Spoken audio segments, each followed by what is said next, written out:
fully vaccinated, you no longer need to wear a mask.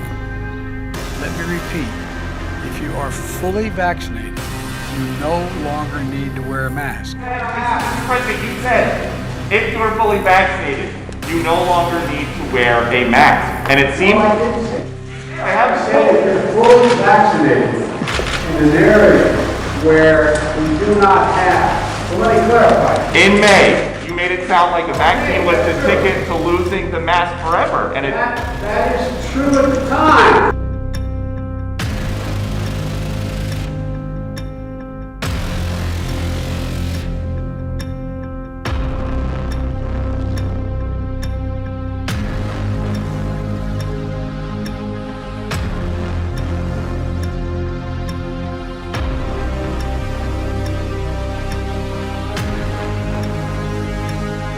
MAGA Republicans do not respect the Constitution. They do not believe in the rule of law. They do not recognize the will of the people.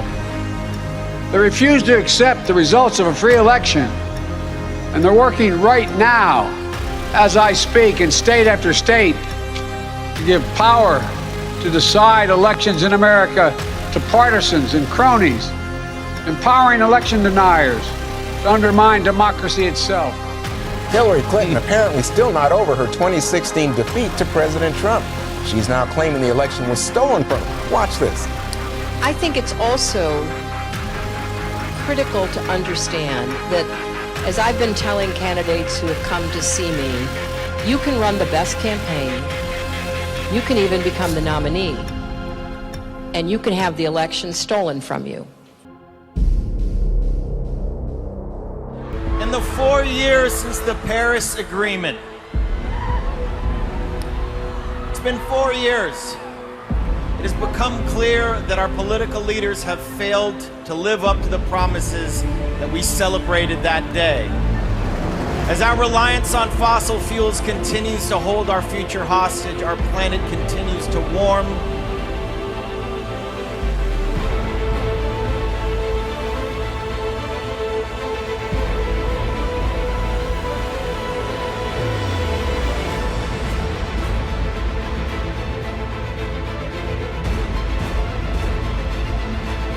Now it is up to Congress to confront this egregious assault on our democracy.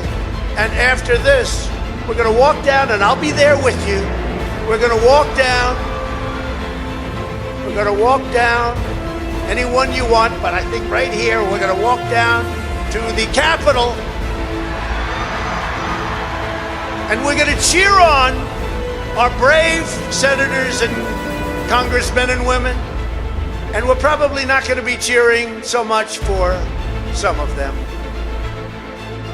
because you'll never take back our country with weakness. You have to show strength, and you have to be strong. What should protesters do? Well, we got to stay on the street, and we've got to get more active. We've got to get more confrontational. We've got to make sure that they know that we mean business.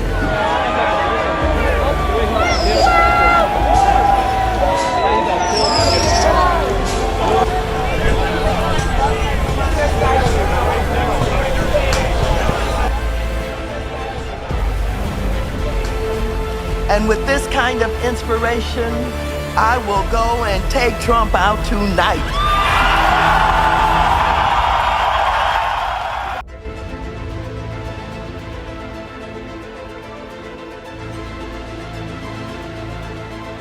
It also gives consumers a tax credit to buy any electric vehicle or fuel cell vehicle, new or used, and a tax credit for up to $7,500 if those vehicles were made in America.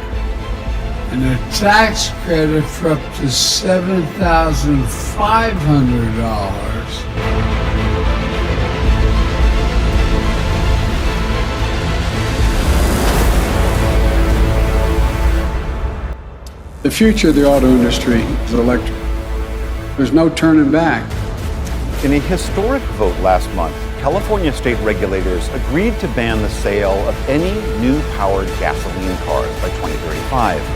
Because California is the largest auto market in the U.S., the move could spur a faster nationwide shift to electric vehicles.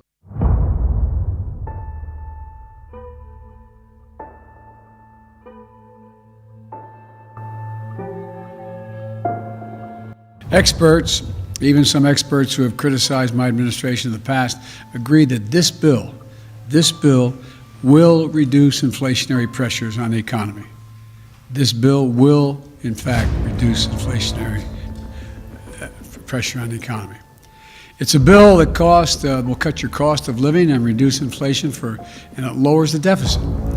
It strengthens our economy in the long run as well. But the rest of this bill, highly inflationary, ain't going to help, going to be lots of unhappy people, and in various close races, whether they be Senate or otherwise, I think what occurs, and again, this is speculation on my part, but I'm going to invest on this premise, this is going to be the last legislation this administration ever gets to put through after November 8th.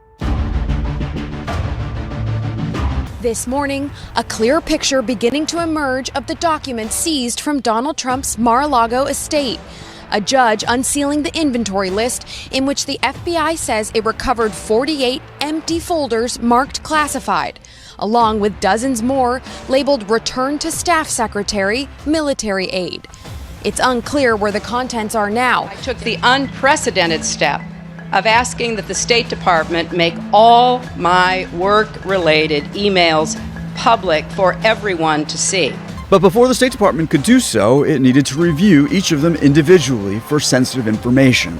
The team working on this found hundreds of potentially classified emails within the collection. The Inspector General of the intelligence community asked to review a select amount of these emails, 40 in total. He determined that even though they weren't marked as such, 4 of these should have been considered secret, which is the second highest intelligence classification. The matter's now been referred to other intelligence officials, including the FBI.